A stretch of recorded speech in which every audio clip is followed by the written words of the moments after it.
understand you don't hang people anymore. No. Only gas them. Or inject poison into their veins. Use electricity to burn them to death. Much more civilized. They hung 2 young Irishmen who wanted nothing but freedom. And Eleanor wept. She wept and wept. And I would say to her, Tussie, you don't have to get involved so soon in the horrors of the world. You're only 15. And she would answer, that's the point, Father. I'm not 13 or 14 anymore. I'm 15 now. Yes. Yes, she was 15. Oh, and she became infatuated with any handsome, dashing man who visited our flat. Oh, I could draw up a list. And for all the rest of her life, Eleanor was clever in politics, but idiotic in love. Oh, she was mad about the hero of the Paris Commune, Le Sacre. Well, at least he was a Frenchman. Jenichin's fellow was English. English men are like English food. Need I say more? Oh, and then there was Laura's lover, Lafargue.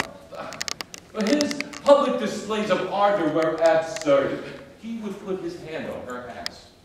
In public! As if it were the most natural thing. And Jenny defended him. It's his Creole background, she said. You know, his family came to France from Cuba. Well, as if in Cuba everyone goes around with their hands on somebody's ass. Jenny was always trying to calm me down. And she might be able to calm me, but she was unsuccessful with my boils. Did you ever have boils? Well, there is no sickness more odious. They plagued me all my life and led to these stupid attempts at analyzing me. Marx is angry at the capitalist system because he has boils. What imbeciles! How do they explain all the revolutionaries who don't have boils? Oh, but of course they always find something. They'll say, well, this one was beaten by his father. Oh, that one was nursed by his mother till he was 10. Oh, this one had no toilet training. Pew! Yes, as if one must be abnormal to resent exploitation. Yes, every explanation except the obvious one. That capitalism, by its nature, by its attack on the human spirit, breeds rebellion. Oh, yes, they say capitalism has become more humane since my time. Really? Enron. Record home foreclosures, jobless recoveries, mortgage meltdowns. Oh, and, yes, just a few years ago, it was in your newspapers. Yes, factory owners locked the doors on women working in a chicken factory in your North Carolina. Why? To make more profit. And there was a fire. 25 workers were trapped, burned to death. Perhaps my anger did inflame my boils, but try working, try sitting and writing with boils on your ass. Oh, and don't tell me about doctors. The doctors knew less than I did, much less, because the boils were mine. I couldn't sleep. And then I discovered something miraculous. Water. Yes, as simple as that. Cloths soaked in warm water. Jenny would apply them patiently, hour after hour. She would wake up in the middle of the night when I cried out and apply those soothing wet cloths. And sometimes when Jenny was away, Lenchen would do that for me. Oh, Lenchen. No, I should tell you about Lenchen. Well, here we were, living in poverty in Soho, and Jenny's mother decides to send us Lenchen to help with the babies. Now, we had pawned our furniture, but suddenly we had a servant girl. That's how it is when you marry into aristocracy. Your in-laws don't send you money, which you desperately need. No, they send you fine linens and silverware and a servant. That's actually not a bad idea. The servant can take the linens and silverware to the pawn shop to get some money. And Lenchen did that many times.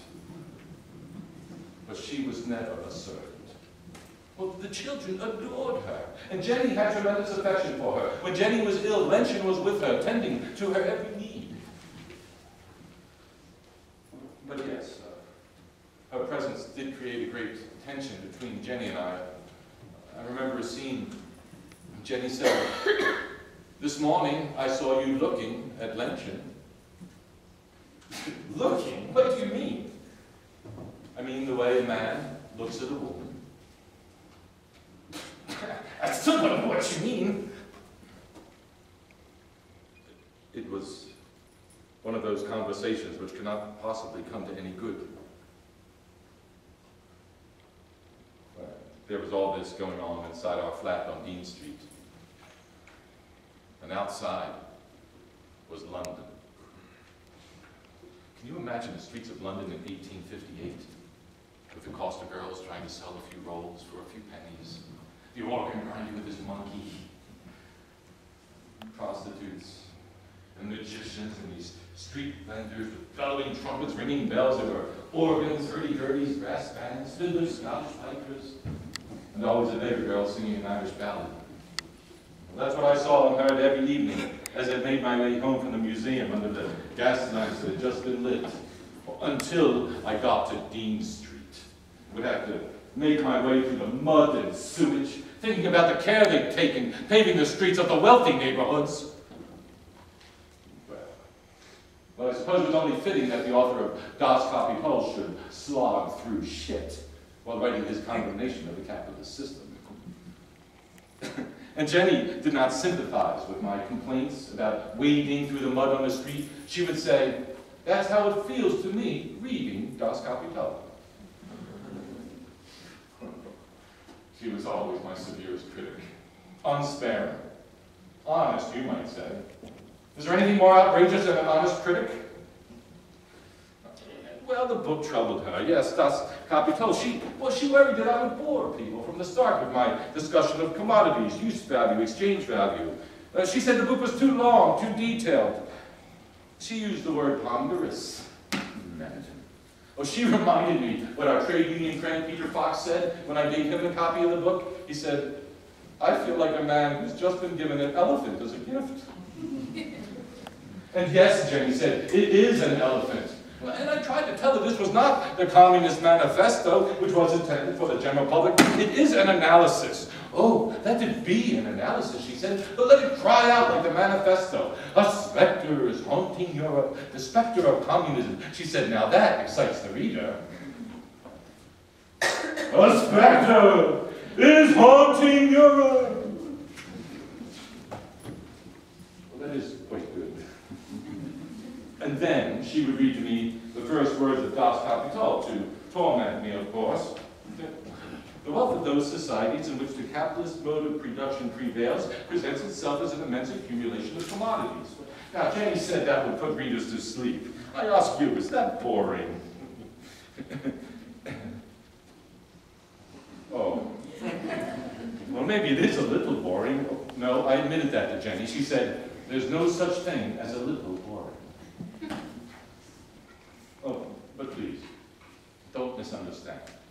She did see Das Kapital as a profound analysis.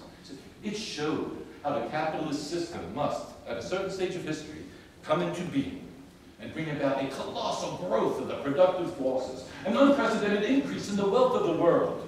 And then it showed how capitalism must, by its nature, distribute that wealth in such a way as to destroy the humanity of both laborer and capitalist. And then it showed how it must create its own grave diggers and give way to a more human system.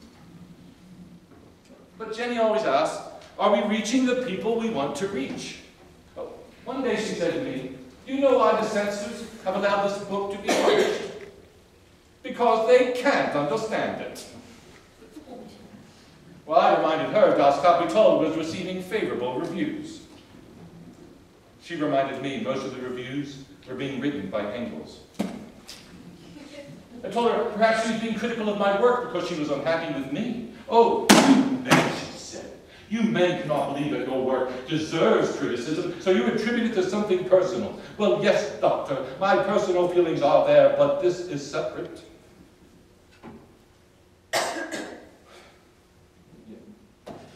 Yes, her personal feelings. Jenny was having a terrible time then, and I suppose that I was responsible. But I did not know how to ease her.